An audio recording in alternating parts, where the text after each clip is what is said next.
कभी कभी कुछ कहानियां सिर्फ डरावनी नहीं होती, बल्कि ऐसी होती हैं कि उनका हर शब्द, हर मोड़ आपके ज़हन में उतर जाता है। आज की कहानी ऐसी ही है। एक ऐसी कहानी जो मिट्टी के टनों नीचे दबकर 9 साल तक चुप रही, और जब वो बाहर आई तो उसने दुनिया के सामने ऐसे सवाल खड़े कर दिए जिनका जवाब किसी के पास नहीं था। यह कहानी है एंड्रू ब्लैक नाम के एक शख्स की, जो साल 2014 में अमेरिका के ओलंपिक नेशनल पार्क में हाइकिंग करने गया था और फिर कभी लौटकर नहीं आया। 9 साल बाद, साल 2023 में एक भयंकर बाढ़ ने उसकी कब्र खोल दी। मिट्टी के नीचे से एक स्टील का बैरल निकला, जिसमें कोई खाना या सामान नहीं, बल्कि एक इंसान का कंकाल था। वो कंकाल एंड्रू ब्लैक का था। लेकिन यह कहानी यहीं खत्म नहीं होती, बल्कि यहीं से शुरू होती है, एक ऐसे रहस्य की जो इंसान की समझ, विज्ञान और तर्क सबके परे चला जाता है।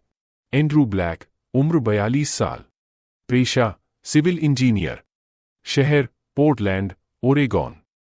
वो एक संजीदा और अनुशासित इंसान था। जो भी करता था, सोच समझकर करता था।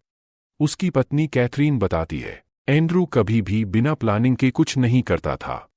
हर यात्रा से पहले नक्शा बनाता, रूट तय करता, नोट्स लिखता, यहां तक कि किस वक्त खाना खाना है, कब कैंप लगाना है, सब कुछ तय करता।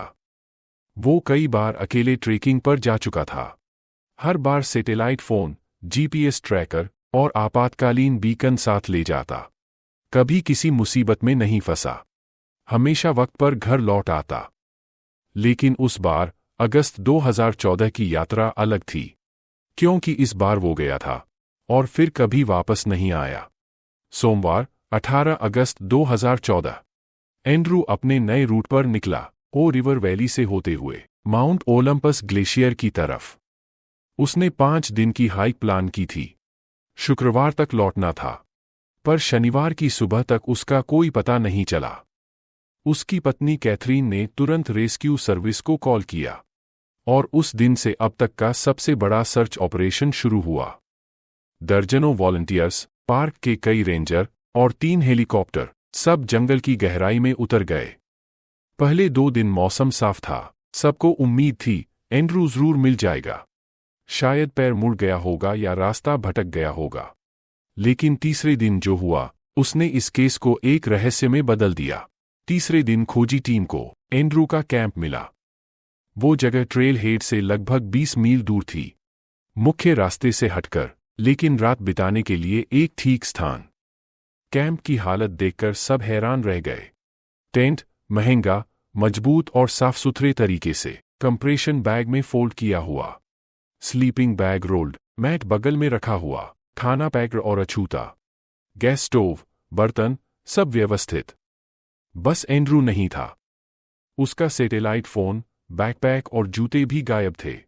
पर वहां ऐसा कोई निशान नहीं था जो घबराहट या संघर्ष को दिखाए। न कोई टूटी चीज, न कोई खून, न जानवर का हमला। ऐसा लग रहा था जैसे उसने सुबह उठकर शांति से सामान समेटा हो और गायब हो गया हो। धीमा पॉज। कुत्तों ने उसकी खुशबू पकड़ी, लेकिन नदी के पास जाकर सिर्फ 50 मीटर बाद गंध पूरी तरह गायब हो गई। बस इतना ही। उसके बाद मानो जंगल ने उसे निगल लिया हो। पूरे 2 हफ्ते तक खोज जारी रही। हेलीकॉप्टर, थर्मल कैमरे, हर इंच जमीन, हर गुफा, हर झाड़ी देखी गई, लेकिन कुछ नहीं मिला। अंत में रिपोर्ट बनी, संभावना है कि एंड्रू किसी खाई में गिर गया या नदी के तेज बहाव में बह गया। मामला बंद, फाइल बंद, और परिवार के लिए एक ऐसी चुप्पी जो अगले 9 साल तक नहीं टूटी। एंड्रू का भाई डेविड ब्लैक इस बात को कभी स्वीकार नहीं कर पाया। वो हर साल उन्हीं जंगलों में जाता, सर्च करता, नक्शे बनाता, पर लौटकर खाली हाथ आता। अक्टूबर 2023, लगातार बारिश और ओलंपिक नेशनल पार्क में भूस्खलन। जगह जगह मिट्टी बह गई, पेड़ उखड़ गए और धरती के अंदर दबी चीजें बाहर आने लगीं। 2 पार्क कर्मचारी ट्रेल की हालत देखने गए थे। उन्हें मिट्टी में कुछ धातु चमकती हुई दिखी। वो एक स्टील का बैरल था, भारी, औद्योगिक ग्रेड का। ऐसे बैरल आमतौर पर खाना या अनाज स्टोर करने के लिए इस्तेमाल होते हैं। उसे बाहर निकालने में कई लोगों की मदद लगी। जब ढक्कन खोला गया, अंदर से सड़न की भयंकर बदबू फैली। फिर जो दिखा, उसने सबको जड़ कर दिया। अंदर एक इंसान का कंकाल था, कपड़े सड़े हुए और गले में लिपटी हुई मोटी स्टील की चैन। फॉरेंसिक जांच में पता चला, हड्डी में लगा टाइटेनियम पिन एंड्रू ब्लैक के पुराने फ्रैक्चर से मेल खाता था। कोई शक नहीं, वो एंड्रू ही था। फॉरेंसिक टीम ने पैरल के अंदर और ढक्कन पर फिंगरप्रिंट्स पाए। वो एंड्रू के नहीं थे। डेटाबेस में जांच हुई और नाम निकला Robert Hawkins. Robert Hawkins, park का सीनियर रेंजर, वही आदमी जिसने 2014 में एंड्रू की खोज में हिस्सा लिया था। लेकिन कहानी यहीं खत्म नहीं होती। हॉकिंस का अतीत काला था। साल 1990 के दशक में वह अपहरण के मामले में दोषी ठहराया गया था। 7 साल जेल में बिताने के बाद वो वॉशिंगटन राज्य आया और नई जिंदगी शुरू की। ओलंपिक नेशनल पार्क में रेंजर बन गया। उसका घर उस जगह से 14 मील दूर था जहां बैरल मिला था। जब उसे गिरफ्तार किया गया, वह 63 साल का था, थका हुआ, फीकी आंखों वाला और बिल्कुल चुप। उसने कहा, हाँ, मैं पार्क में काम करता था। हाँ, मैंने एंड्रू की खोज में हिस्सा लिया था। लेकिन नहीं, मैंने उसे नहीं मारा। पुलिस ने उसके घर की तलाशी ली। गैरेज में पुराने कैंपिंग उपकरण, शिकार के औजार और कई स्टील की चेन मिली, पर कोई सीधा सबूत नहीं। मामला फंस गया। एंड्रू का भाई डेविड अब भरोसा खो चुका था कि सरकार यह केस सुलझा पाएगी। उसने खुद जांच शुरू की। एक पूर्व पुलिस अधिकारी को प्राइवेट इन्वेस्टिगेटर बनाया। दोनों ने पुराने रेंजरों, स्थानीय शिकारी और पार्क कर्मचारियों से बात की। धीरे धीरे एक डरावनी तस्वीर उभरने लगी। रॉबर्ट हॉकिंस पिछले 15 सालों से पार्क में काम कर रहा था, पर कोई नहीं कह सकता था कि वो उसका दोस्त था। वो अकेला, गंभीर और गुप्त स्वभाव का था। वो अक्सर पार्क के सबसे दूर, सबसे खतरनाक हिस्सों में दिनों तक अकेला गश्त लगाता था। उसका एक अजीब शौक था, वो उन सभी लोगों का रिकॉर्ड रखता था जो पिछले 50 सालों में इस पार्क में या इसके आसपास गायब हुए थे। नक्शों पर चिन्ह, नाम, तारीखें और आखिरी बार कहाँ देखा गया था, सब कुछ दर्ज। उसके साथी सोचते थे वो पेशेवर उत्सुकता है, पर अब लग रहा था वो कुछ और था। डेविड और उसके जासूस अब पहुंचे एक बुजुर्ग शिकारी के पास, जोसेफ, जो क्विलियट जनजाति से था। उसका इलाका पार्क की सीमा से लगता था। वो जिंदगी भर इन्हीं जंगलों में शिकार करता रहा था। पहले तो जोसेफ ने बात करने से इनकार किया, लेकिन जब डेविड ने रॉबर्ट हॉकिंस की तस्वीर दिखाई तो उसका चेहरा उतर गया। उसने कहा, वो आदमी, वो अजीब था। वो जंगल को बहुत ध्यान से सुनता था और जंगल भी उसे सुनता था। जोसेफ ने बताया कि एंड्रू ब्लैक के गायब होने से कुछ साल पहले जंगल में अजीब घटनाएं शुरू हुई थीं। जानवर गायब हो रहे थे, लेकिन सामान्य तरीके से नहीं। हिरन और मूस के अवशेष मिलते थे, ऐसे जैसे किसी ने उन्हें अलौकिक ताकत से फाड़ा हो। मांस लगभग अछूता रहता था और रातों में आती थी क्लिक क्लिक जैसी आवाजें, कभी कभी चीखें जैसे किसी इंसान के गले से निकली हो, पर आवाज किसी और चीज की हो। जोसेफ ने बताया कि एक बार वह अपने बेटे के साथ एल्वा नदी के पास शिकार पर था। उन्हें झाड़ियों से कुछ हिलने की आवाज सुनाई दी। दोनों रुके और फिर उन्होंने उसे देखा। वो कोई भालू नहीं था। वो 3 मीटर ऊंचा, दुबला-पतला पर मजबूत शरीर वाला जीव था। उसके हाथ असामान्य रूप से लंबे थे, फर फटी हुई और गंदी भूरी थी। नीचे की त्वचा पीली और बीमार सी लग रही थी। सिर लंबा और बिना कानों के, छोटी गहरी आंखें और सुई जैसे दांतों से भरा मुंह। वो हवा सूंघ रहा था और उसके गले से क्लिक क्लिक की आवाज आ रही थी। जोसेफ और उसका बेटा बिना कुछ बोले धीरे धीरे पीछे हटे और फिर भाग गए। उन्होंने किसी को कुछ नहीं बताया, डर के मारे कि उन्हें पागल समझा जाएगा। लेकिन जोसेफ ने कहा, कुछ दिनों बाद जब वो वहीं लौटा तो उसने 2 तरह के पैरों के निशान देखे, एक उस जीव के और दूसरे इंसानी हाइकिंग बूट्स के। दोनों एक ही दिशा में जा रहे थे। और जब सालों बाद उसने टीवी पर रॉबर्ट हॉकिंस की फोटो देखी तो कहा, मैंने इस आदमी को वहीं देखा था। वो हमेशा अकेला होता और झाड़ियों की तरफ देखता रहता, जैसे किसी का पीछा कर रहा हो या किसी के साथ जा रहा हो। अब तस्वीर साफ हो रही थी। हॉकिंस सिर्फ एक संदिग्ध नहीं था, बल्कि किसी रहस्य का रक्षक था। वो उस जीव को जानता था, उसकी गतिविधियों को समझता था और शायद उसे छिपाता भी था। डेविड और उसके जासूस ने पिछले 20 साल के सभी केस मिलाए। हर 2 या 3 साल में पार्क के किसी हिस्से में गुमशुदगी या जानवरों के फटे शव मिलते थे, और हर बार हॉकिंस उसी इलाके में तैनात या छुट्टी पर होता था। जासूस ने पुराने फॉरेंसिक फोटो देखे। एंड्रू की पसलियों और हाथ की हड्डी पर गहरी समानांतर खरोंचें थीं। रिपोर्ट में लिखा था, शायद छोटे जानवरों के काटने के निशान, लेकिन माइक्रोस्कोप से देखने पर वो निशान जानवरों के दांतों से कहीं बड़े थे। ऐसा लग रहा था जैसे किसी ने पंजे से हड्डी पर भारी बल से घसीटा हो। और फिर सवाल, गले की स्टील चेन का क्या मतलब था? क्या वो किसी इंसान ने बांधी थी या किसी और वजह से पहले से वहां थी? क्या हॉकिंस ने शरीर को दफनाया था या उसे पहले से मरा हुआ पाया था? अगर उसने शव छिपाया तो क्यों? क्या वो डरता था कि अगर लोग जान जाए तो जंगल का रहस्य उजागर हो जाएगा? जांचकर्ताओं ने हॉकिंस से दोबारा पूछताछ की। इस बार उन्होंने उसे एक एक्सपर्ट की तरह बात में फंसाया। उससे जंगल की अजीब घटनाओं के बारे में पूछा। वो कुछ देर चुप रहा, फिर बस इतना कहा, तुम लोग नहीं समझते। कुछ चीजों को अकेला छोड़ देना चाहिए। मैं संतुलन बनाए रखने की कोशिश कर रहा था। मैंने वही किया जो जरूरी था। 1 हफ्ते बाद उसने अपनी कोठरी में आत्महत्या कर ली। कोई सुसाइड नोट नहीं, कोई स्पष्टीकरण नहीं, बस खामोशी। कहते हैं हर कहानी का कोई न कोई अंत होता है, लेकिन कुछ कहानियां ऐसी होती हैं जिनका अंत नहीं होता, बस एक खाली जगह छोड़ जाती हैं जहां सवाल ही सवाल हैं और जवाब कभी नहीं आते। एंड्रू ब्लैक की कहानी भी वैसी ही है। सरकारी रिकॉर्ड्स में सब कुछ बहुत सीधा लिखा है। मृत्यु का कारण अज्ञात, मुख्य संदिग्ध रॉबर्ट हॉकिंस, केस बंद। बस 3 पंक्तियां, पर इन 3 पंक्तियों के पीछे छिपा हुआ है 9 साल का सन्नाटा, दर्द, रहस्य और भय।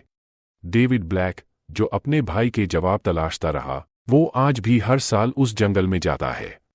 वो कहता है, मैं जानता हूं कि वो वहां है, कुछ तो वहां है। वो एक ग्लास की शीशी में अपने भाई की राख लिए हर बार उसी रास्ते पर जाता है जहां से एंड्रू आखिरी बार गुजरा था। वो उसे वहां छोड़ देता है, शायद इस उम्मीद में कि जंगल उसे वापस लौटा दे या कम से कम उसका जवाब। कभी कभी वह कहता है कि वहां हवा में कुछ बदल जाता है, पत्ते स्थिर हो जाते हैं, आवाजें थम जाती हैं, जैसे जंगल सांस रोक लेता है। और ठीक उसी वक्त दूर कहीं से सुनाई देती है वही क्लिक क्लिक की आवाज, धीमी पर स्पष्ट, जैसे कोई चाहता हो कि हम समझें, हम अब भी यहां हैं। इस कहानी में कौन था असली गुनहगार? क्या रॉबर्ट हॉकिंस ने किसी की हत्या की या वो किसी अनदेखी ताकत से मुठभेड़ में उलझ गया था? क्या वो किसी चीज की रक्षा कर रहा था या उसके कब्जे में था? क्या वो आदमी था या किसी और का हिस्सा बन चुका था?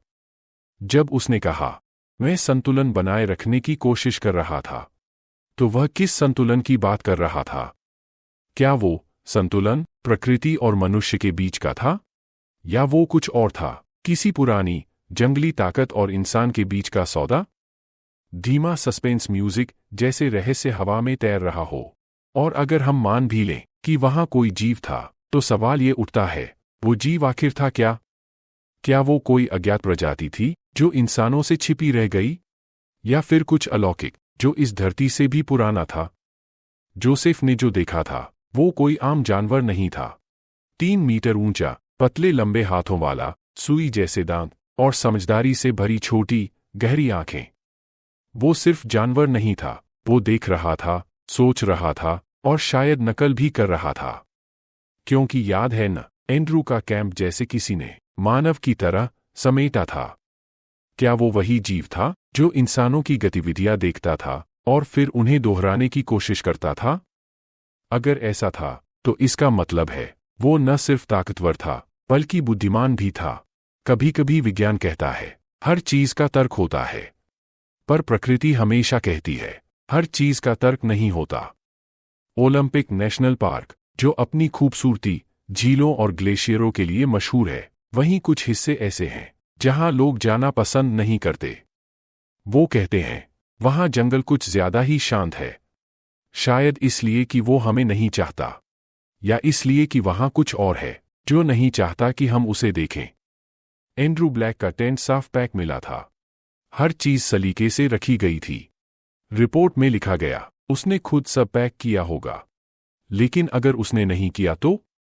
अगर वो किसी और ने किया तो? किसी ऐसी चीज ने जिसने इंसानों को इतने करीब से देखा कि वो उनकी आदतों की नकल करने लगी। यह सोच ही डराने के लिए काफी है, क्योंकि इसका मतलब है वो हमें देख रही है, हमसे सीख रही है, और शायद हमसे भी ज्यादा हमें समझती है। हॉकिंस ने शायद सालों तक उस चीज को देखा होगा। वो जानता था कि वो जीव क्या कर सकता है। शायद इसलिए उसने हर शिकार का रिकॉर्ड रखा, हर गुमशुदगी, हर घटना। वो पुलिस को नहीं बताता था, क्योंकि वो जानता था कि अगर सच सामने आया तो जंगल में युद्ध छिड़ जाएगा। लोग आएंगे, गोलियां चलेंगी, और वह जीव मिटा दिया जाएगा। शायद वो यही संतुलन बनाए रख रहा था, इंसानों से उस जीव की रक्षा कर रहा था, या शायद खुद भी किसी सौदे का हिस्सा था। आज भी जो लोग उस जंगल के भीतर गहरे जाते हैं, वो कहते हैं, कभी कभी वहां हवा अचानक रुक जाती है, और फिर कहीं दूर से आती है वो आवाज, क्लिक क्लिक क्लिक। कुछ लोग कहते हैं यह महज लकड़ी टूटने की आवाज है, लेकिन जो लोग उस आवाज को सुन चुके हैं, वो कहते हैं वो आवाज किसी इंसान की नहीं थी। एंड्रू ब्लैक की कहानी कभी सुलझ नहीं सकी, और शायद कभी सुलझे भी नहीं, क्योंकि कुछ रहस्य ऐसे होते हैं जो इस धरती को रहस्यमय बनाए रखते हैं। अगर हर सवाल का जवाब मिल जाए तो डर, सम्मान और रहस्य तीनों खत्म हो जाए। शायद यही वजह है कि कुछ सच्चाइयां छिपी रहनी चाहिए। जैसे कि हॉकिंस ने कहा था, कुछ चीजों को अकेला छोड़ देना चाहिए। तो अगली बार अगर आप किसी जंगल में जाए और वहां आपको असामान्य सन्नाटा महसूस हो, तो सिर्फ यह मत सोचिए कि हवा थम गई है। कभी कभी वह सन्नाटा किसी चीज की मौजूदगी होता है जो आपको देख रही होती है, क्योंकि हर जंगल में सिर्फ पेड़ नहीं होते, कुछ आत्माएं, कुछ जीव, कुछ रहस्य भी रहते हैं। एंड्रू ब्लैक की कहानी का अंत नहीं हुआ। उसका कातिल या शिकारी अब भी वहां है, शायद छाया में, शायद किसी चट्टान के पीछे, या शायद हवा में घुला हुआ, जो बस इंतजार कर रहा है किसी नए मेहमान का, जो गलती से उसके जंगल में कदम रख दे। अगर कभी आप ओलंपिक नेशनल पार्क जाए और रात को हवा में कोई क्लिक क्लिक की आवाज सुने, तो पीछे मत मुड़ना। शायद वो वही है जो संतुलन बनाए रखने की कोशिश कर रहा है। अब फैसला आपका है, क्या एंड्रू ब्लैक की कहानी बस एक हादसा थी, या सच में उस जंगल में कुछ और छिपा है? कभी कभी सन्नाटा सिर्फ सन्नाटा नहीं होता, वो किसी की निगाह भी हो सकता है। अगर ये कहानी आपको सोचने पर मजबूर कर गई, तो इसे लाइक कीजिए, नीचे कमेंट में बताइए, क्या आप उस जगह जाना चाहेंगे जहां एंड्रू गया था? और अगर आप चाहते हैं ऐसी ही सच्ची और रहस्यमय कहानियां, तो चैनल को सब्सक्राइब करिए, क्योंकि अगली कहानी शायद और भी डरावनी हो।